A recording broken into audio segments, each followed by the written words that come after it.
In the Towns of the Big Bird. This pissed me off and I never really did it when I was a kid because the bird scared me because it would take my hat. It didn't scare me as much as basically everything else. Which should amaze you by it. Whoop. I didn't know that happened. I thought that was more generous than that. I am not upset by that. I'm just genuinely a tiny bit surprised. And I think this outside area is annoying. I do like how it randomly has the bombs, and until I was actually really thinking about all the music in this game, it didn't occur to me that this was Lethal Lava Man music, even though it was immediately after it. And they had the same theme, or they had like the same, oh, it's Sandy theme.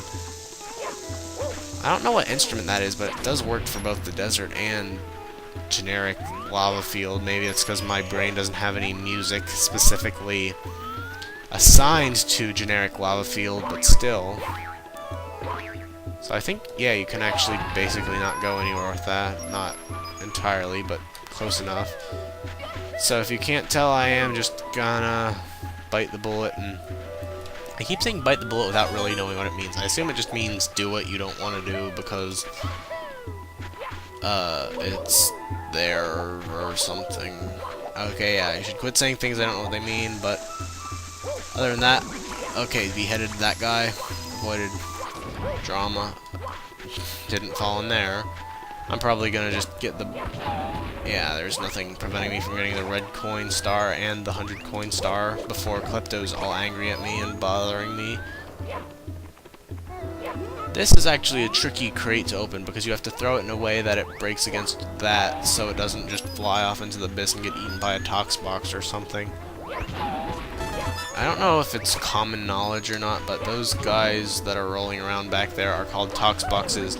I think that is a funny name because it rhymes. And one of these is a Koopa shell and the other one's not Koopa shell, right? Yeah, I never really was fond of the Koopa shell in this level because it mostly was a death shell that killed me if I tried to touch it. Or something to that effect. How many do I have? 2. Okay. I always hated getting these because I was bad at flying, and I'm still kind of bad at flying, but at least I can get them without too much effort.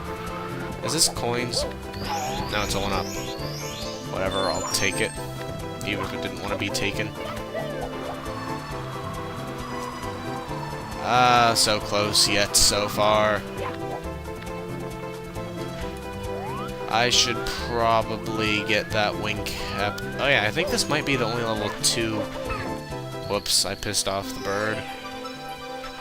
Oh, well, it's not really an easy one to accidentally claim and end the level when you're going for 100 coins like I am. Although now he's going to be angry at me and steal my hat whenever I fly near him.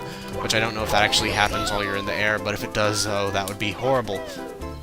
Anyway, Pokey, where'd you go, Pokey? Why do the Pokies in this game look so horrible? They're sprites and they don't look like Pokies. They look like weird cat monsters. Which I guess is basically the theme of Pokey, but still. It's supposed to be a koala cactus with plants growing out of it, not... I guess it's kind of weird to say cactus with plants growing out of it, because cactuses are plants, but still. Those, I think they're called fire... Or I want to call them fire beasts, but I don't think that's what they're actually called. Okay, hopefully I have enough wing cap to get back to the wing cap. Right, I do. But yeah, I don't know what those fire deals are called, but they're kind of dumb because it's like the most even more blatant than the bullies and the swirly bugs. It's just saying, what can I make out of a sprite? It's just like, it's a sprite of a circle. It shoots fire. And it's the same sprite as Bob-omb's too, with the same little patch of lighting to make it look like it might be a 3D object, except for the fact that it does not change from where you're looking at it from. And it's a bit mean to yell at Super Mario 64 for having bad graphics, but, you know, I have to point out these things.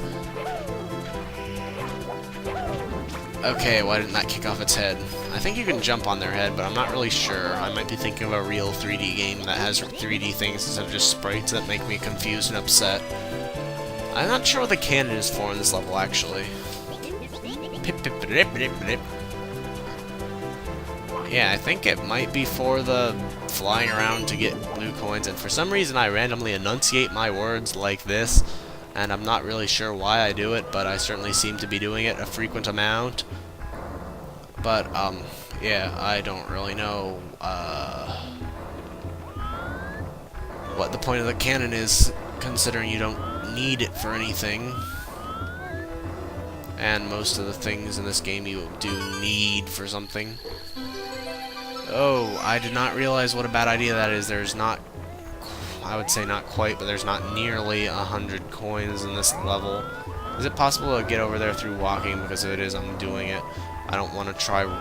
Okay, it is not possible to do it. So I'm going to go all the way up there to get it. And yeah, like I was saying, that was a bad idea because I cannot collect this and keep my 100 coins. There's only so many coins in the pyramid, but there are enough that you absolutely need to get in it to have the 100 coin star for this level. So I'm sure it'll be almost as painful for you as it is for me to say goodbye to the star, but we must go inside the pyramid, which I'm not entirely sure works until you have collected the star. I should have thought this out better, but apparently it works. Yeah, this game isn't much on limiting what you can do, which is something I really like about it, so thank you, Super Mario 64. Is there a blue coin in here? Yeah, I'm pretty sure there's a blue coin switch in here. It might only be in Mario 64 DS, but I'm rather certain it's in here. Problem is, after playing Mario 64 DS, I get the two games seriously mixed up. Okay, it's very possible to die in here. In fact, it was a mistake to go in the stand. Well, obviously it was a mistake, but that sand will probably eat you, or at the very least, eventually get you into other sand that will eat you. But there is a stack of blue coins right here, all freaky, like, oh my gosh, I'm going to have to go into the sand that will eat me, except that was on a platform, which is actually, I think, the only exit for that sand either, so. And then there are these things, I don't know what they're called. I think they have a name like Grinder and Stash or something, but they're basically just thwomps and round thwomps, even though they don't act the same exactly. And that is a useless one, because all it does is block your path and not be a platform.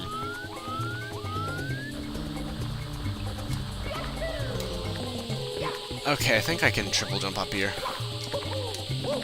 I think that someone who is good at Super Mario 64 can triple jump up here. I don't know if I can. Up. Good job, me. Avoided boredom. I don't know if you can slide. Why did they... Goomba AI is not good in this game. That's something I really don't appreciate enough about Mario Galaxy. Its enemies were not retarded like the enemies in this game, and to some extent the enemies in Super Mario Super Sunshine Super. I don't know what's down there. I should probably go explore, but I almost have 100 coins. I don't need to be that explorative. I would hate to die with 91 coins. Almost as bad as dying in Banjo-Kazooie with 100 or 90 some nodes. Probably worse, because that game is a lot bigger than this.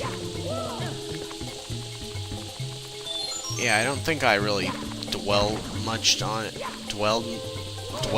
I don't know how to conjugate that, but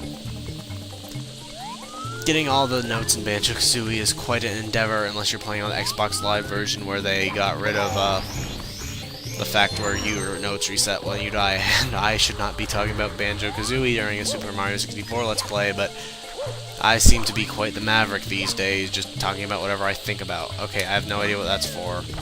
That's probably where, like, the Sandy Secret spawns or something. If you don't know what the Sandy Secret is, keep watching. Okay, there are definitely at least 2 more coins in here. I'm just refusing to go past the super first area. Okay, can I...